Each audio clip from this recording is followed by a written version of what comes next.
दोस्तों, स्वागत है आपका मेरे YouTube चैनल इंग्लिश बाबू पर। और आज मैं फिर हाजिर हूँ आपके साथ एक नई स्टोरी लेकर। और दोस्तों, आज जो स्टोरी मैं आपके लिए लेकर आया हूँ ये एक शॉर्ट मॉरल स्टोरी है। बहुत ही प्यारी कहानी है, सुनकर आपको बहुत मज़ा आएगा। उसके अलावा आज की इस स्टोरी में आपको कुछ नए इंग्लिश के वर्ड मीनिंग सीखने को मिलेंगे, उनकी करेक्ट प्रोनाउंसिएशन के बारे में पता चलेगा। और हमेशा की तरह जो इसका ग्रामर का पार्ट है उसे बिल्कुल डिटेल में कवर करेंगे, तो एक एक स्ट्रक्चर को आप बहुत ही आसानी से सीख पाएंगे। तो चलिए दोस्तों, आज की इस कहानी को हम शुरू करते हैं। और सबसे पहले कहानी का टाइटल देखते हैं। कहानी का टाइटल है एवरी लाइफ इज़ प्रीशियस। दोस्तों, प्रीशियस एडजेक्टिव है जिसका मतलब है कीमती। एवरी लाइफ मतलब कि हर जिंदगी, या कह सकते हैं हर जीवन कीमती है। तो इस लाइन का क्या मतलब हुआ? एवरी लाइफ इज़ प्रीशियस मतलब कि हर जिंदगी कीमती है। तो दोस्तों, ये आज की इस कहानी का टाइटल है, शीर्षक है। और अब मैं इसे पढ़ना शुरू करता हूँ। आपसे रिक्वेस्ट है, आप कहानी को बिल्कुल ध्यान से सुने। और यदि आपको आज की स्टोरी अच्छी लगे तो आप इसे लाइक भी ज़रूर करें। तो चलिए इसको शुरू करते हैं। Long ago in the deep forest of Bandhavgarh there lived two beautiful birds called Honji and Ponji. क्या मतलब हुआ? दोस्तों, ये जो हमारा वाक्य है ये पास्ट इंडेफिनिट का अफर्मेटिव वाक्य है, जहाँ सेकंड फॉर्म का यूज़ किया जाता है। लिव का मतलब रहना, सेकंड फॉर्म में लिव्ड। तो क्या अर्थ हुआ? लॉन्ग अगो बहुत पहले, इन द डीप फॉरेस्ट मतलब कि जंगल के बहुत अंदर, ऑफ बंधवगढ़ के जंगल के बहुत अंदर, there lived two beautiful birds मतलब कि दो सुंदर पक्षी रहते थे। कॉल्ड हॉन्जी एंड पॉन्जी, हॉन्जी और पॉन्जी नाम के दो सुंदर पक्षी रहते थे। The two brothers Honji and Ponji had come to Bandhavgarh with their mother from a distant country. दोस्तों, ये जो वाक्य है ये पास्ट परफेक्ट का सेंटेंस है। और जब हम पास्ट परफेक्ट में कोई भी वाक्य बनाते हैं तो वहाँ पर हैड का प्रयोग किया जाता है हेल्पिंग वर्ब के रूप में, साथ में थर्ड फॉर्म लगाई जाती है। तो क्या अर्थ हुआ? द टू ब्रदर्स मतलब कि दो भाई, हॉन्जी एंड पॉन्जी मतलब कि हॉन्जी और Ponji, had come to Bandhavgarh वो बंधवगढ़ आए थे, विद देयर मदर अपनी माँ के साथ, from a distant country, distant adjective है जिसका मतलब है दूर, दूरस्थ, एक दूरस्थ देश से वो अपनी माँ के साथ आए थे। चलिए आगे देखिए। As it was very cold in their country, as जैसे कि, it was very cold in their country मतलब कि उनके कंट्री में, उनके देश में बहुत ठंड थी। And they could not bear it. दोस्तों, बेयर का मतलब होता है किसी चीज़ को सहन करना, बर्दाश्त करना। एंड कुड का प्रयोग किया जाएगा जब हम वाक्य बनाते हैं जहाँ वाक्य की टेल पर सका, सकी, पाया, पाई जैसे शब्द आते हैं। और दे का मतलब होता है वे या फिर वे लोग। जब सब्जेक्ट में एक से ज़्यादा लोग शामिल होते हैं तो वहाँ दे का प्रयोग किया जाता है। तो इस लाइन का क्या अर्थ हुआ? एज जैसे कि, it was very cold in their country मतलब कि जैसे कि उनके देश में बहुत ठंड थी। And they could not bear it और वो उसे सहन नहीं कर सके। दे फ्ल्यू टू बंधवगढ़, और ये फ्लाई की सेकंड फॉर्म में, दे फ्ल्यू टू बंधवगढ़ मतलब वह बंधवगढ़ उड़कर आ गए। आगे देखिए। Honji and Ponji cared a lot for their old mother. और दोस्तों, ये भी हमारा पास्ट का अफर्मेटिव वाक्य है। केयर का मतलब देखभाल करना। जो हॉन्जी और पॉन्जी थे, cared a lot for their old mother, वो अपनी बूढ़ी माँ की बहुत देखभाल करते थे, मतलब उनका ध्यान रखते थे। आगे देखिए।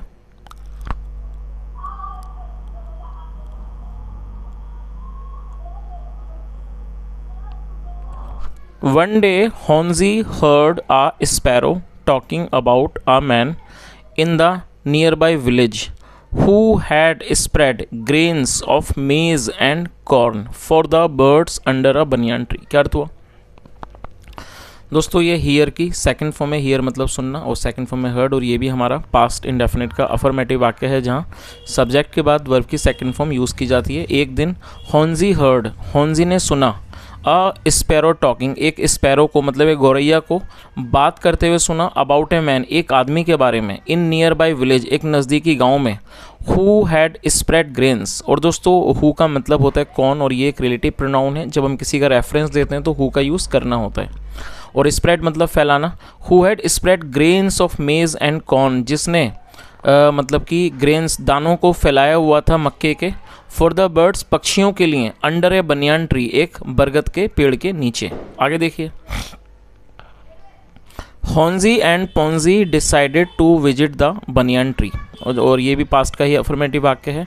विजिट का मतलब जाना। हॉन्जी एंड पोंजी डिसाइडेड, जो हॉन्जी और पोंजी थे उन्होंने डिसाइड किया, फैसला किया, to visit the banyan tree, उस बरगद के पेड़ पर जाने का उन्होंने फैसला किया। टू कलेक्ट सम फूड, कुछ फूड मतलब कि भोजन इकट्ठा करने के लिए, for the next few months, अगले कुछ महीनों के लिए। They both flu together in search of the village tree, और दोस्तों बोथ का मतलब होता है दोनों, और दे बोथ मतलब वे दोनों। दे बोथ वे दोनों, फ्लू टुगेदर एक साथ उड़े, और ये फ्लाई की सेकंड फॉर्म है। फ्लू टू एक साथ उड़े, in search of the village tree मतलब उस गांव के पेड़ की तलाश के लिए वो दोनों एक साथ उड़े। आगे देखिए,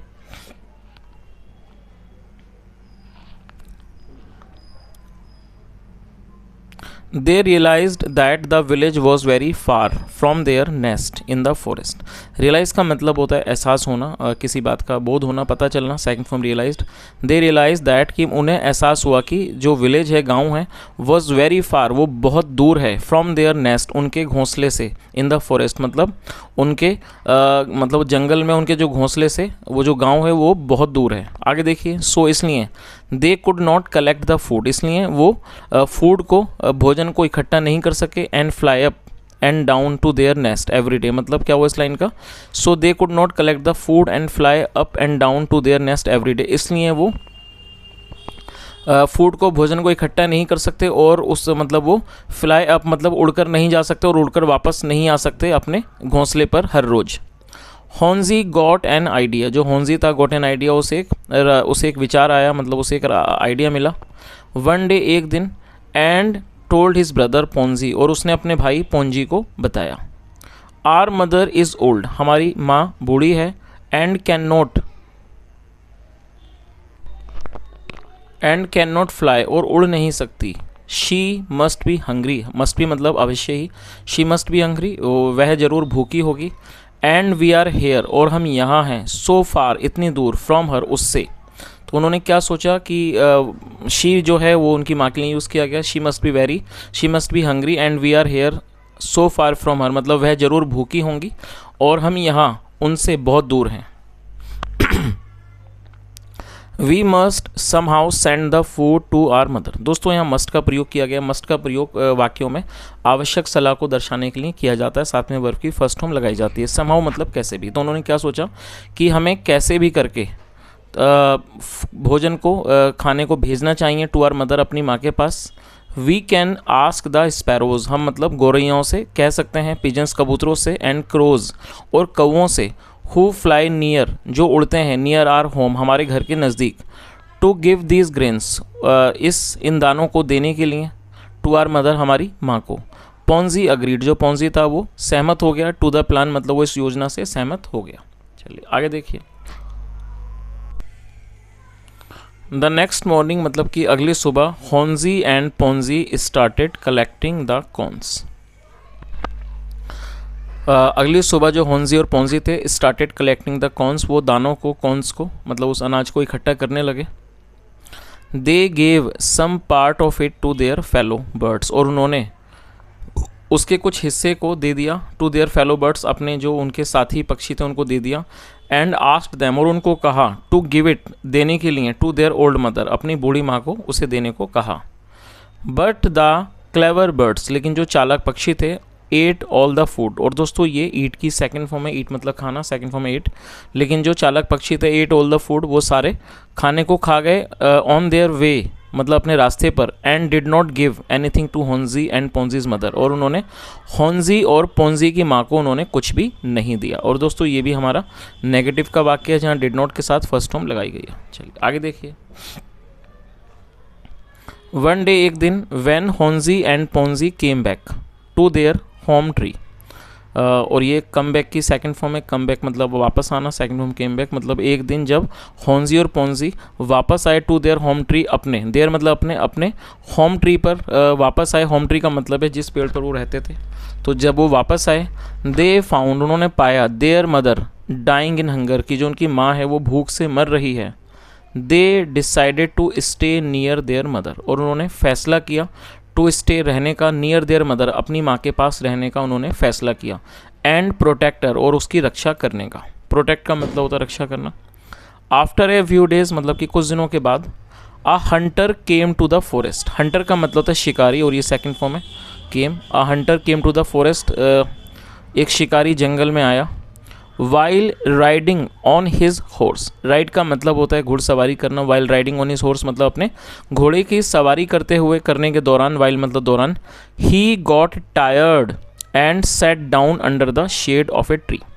दोस्तों टायर्ड एडजेक्टिव है और जब आप एडजेक्टिव को वर्ब के रूप में प्रयोग करना चाहते हैं तो वहाँ पर आपको एक सपोर्टिंग वर्ब का यूज़ करना होता है। तो आप इस चीज़ को याद रखें कि जब भी आप कोई ऐसा वाक्य बनाना चाहते हैं जहाँ एडजेक्टिव को वर्ब के रूप में प्रयोग करना चाहते हैं तो वहाँ पर आपको एक सपोर्टिंग वर्ब का यूज़ करना होगा।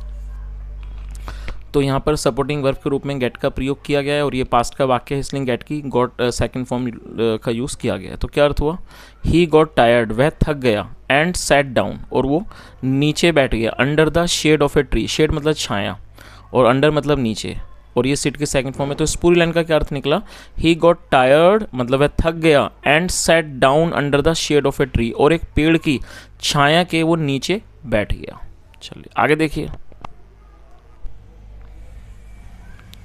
When he woke up from his sleep, और दोस्तों वेकअप का मतलब होता है जागना और ये आप उसे नोट कर लीजिए, WAKE वेकअप और ये सेकंड फॉर्म है वोकअप। तो क्या अर्थ हुआ, When he woke up from his sleep, जब वह क्या मतलब हुआ कि जब वह अपनी नींद से जागा। He saw उसने देखा, द ब्यूटीफुल बर्ड्स उसने सुंदर पक्षियों को देखा। होंजी एंड पोंजी, होंजी और पोंजी को, स्लीपिंग सोते हुए, विद देयर मदर अपनी माँ के साथ, on A branch of that tree, on A branch of the tree उस पेड़ की शाखा पर उसने होंजी और पोंजी को अपनी माँ के साथ सोते हुए देखा। चलिए आगे देखिए। The hunter was amazed and thought, amaze का मतलब होता है बहुत ज़्यादा आश्चर्यचकित हो जाना, जो हंटर था बहुत ज़्यादा आश्चर्यचकित हुआ। एंड थॉट और उसने सोचा, oh how beautiful the birds are की जो पक्षी हैं वो कितने सुंदर हैं। इफ़ आई हंट दैम यदि मैं उनका शिकार करता हूँ। And show it to my wife और इसे अपनी पत्नी को दिखाता हूँ। एंड चाइल्ड और बच्चे को। They will all feel so proud of me, they will all feel so proud of me और वो मुझ पर बहुत ज़्यादा गर्व करेंगे। चलिए आगे देखिए।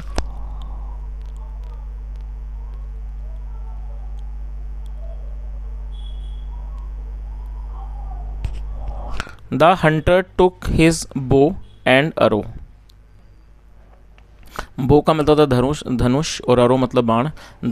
जिसे तीर भी कहा जाता है। जो हंटर था शिकारी था, टुक हिज बो एंड अरो मतलब उसने अपना धनुष और जो तीर था बाण था वो लिया। And aimed at the mother और एम मतलब निशाना लगाना, second form aimed at the mother और उसने माँ पर निशाना लगाया। The mother could not fly जो माँ थी वो नहीं उड़ सकी। And started to cry in fear, fear मतलब डर, and started to cry in fear और वो डर में चिल्लाने लगी, रोने लगी।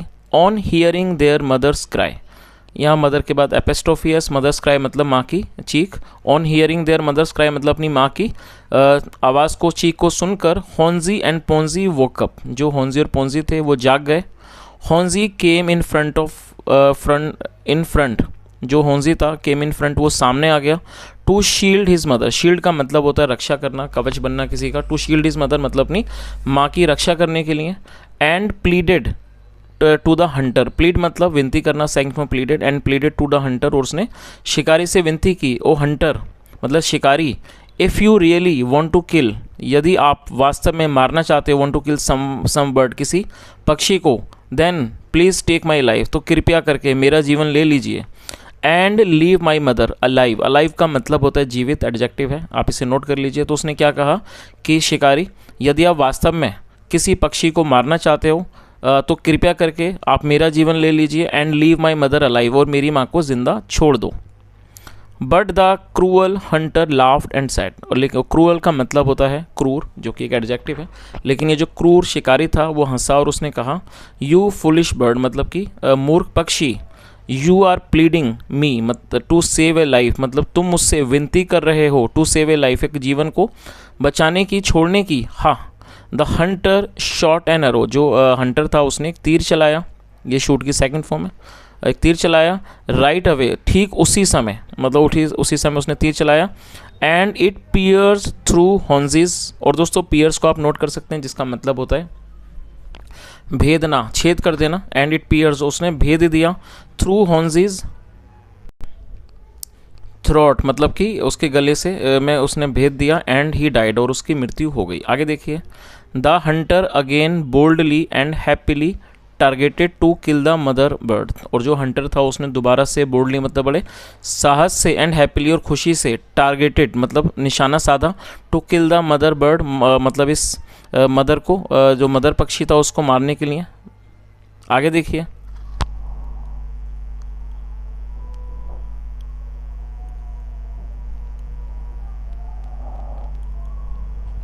नेक्स्ट टाइम मतलब कि अगली बार, ही एम्ड हिज अरो, मतलब उसने अपने तीर का निशाना साधा, पॉन्जी केम अहेड, जो पॉन्जी था वो आगे आ गया, टू प्रोटेक्ट हिज मदर, अपनी माँ को बचाने के लिए, एंड क्राइड, और चिल्लाया, ओ हंटर मतलब कि शिकारी, you please take my life, कृपया आप मेरे जीवन को ले लीजिए, इंस्टीड मतलब कि बजाय, बट आई रिक्वेस्ट यू, लेकिन मैं आपसे अनुरोध करता हूँ, to please leave our mother safe and alive, लेकिन कृपया करके आप हमारी माँ को छोड़ दीजिए, leave our mother safe and alive, सुरक्षित और जिंदा छोड़ दीजिए। आगे देखिए,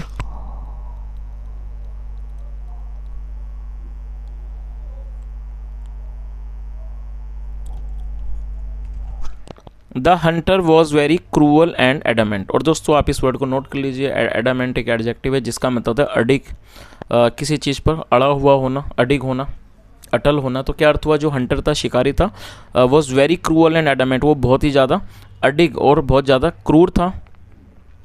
ही first killed Ponji and then killed the mother, पहले उसने पॉन्जी को मारा, then killed his the mother, फिर माँ को मारा।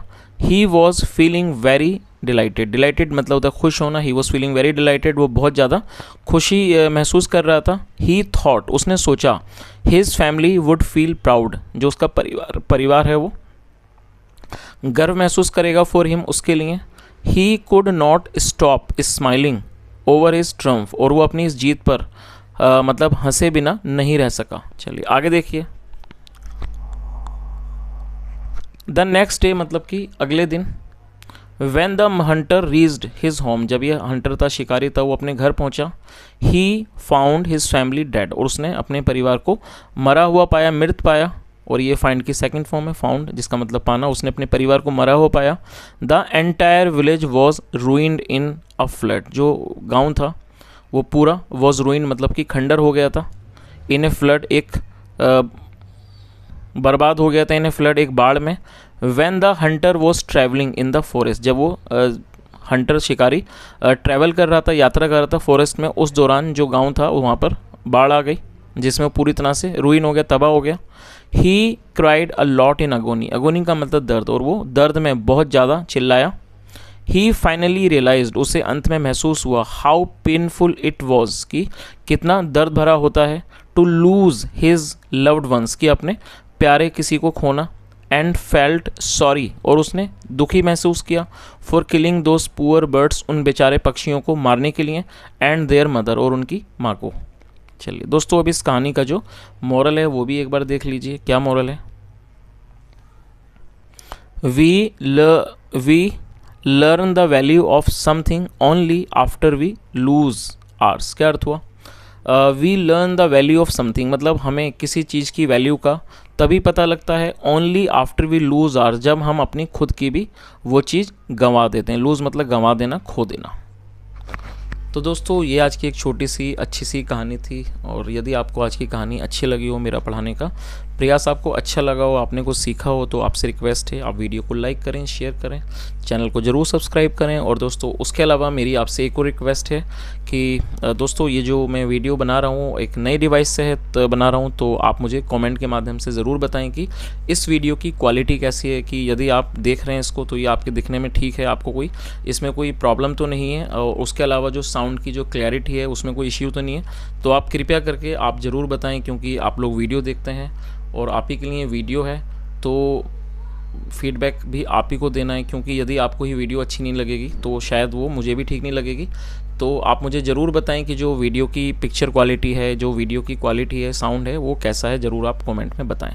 यहाँ तक सुनने के लिए thank you so much. Have a nice day and bye.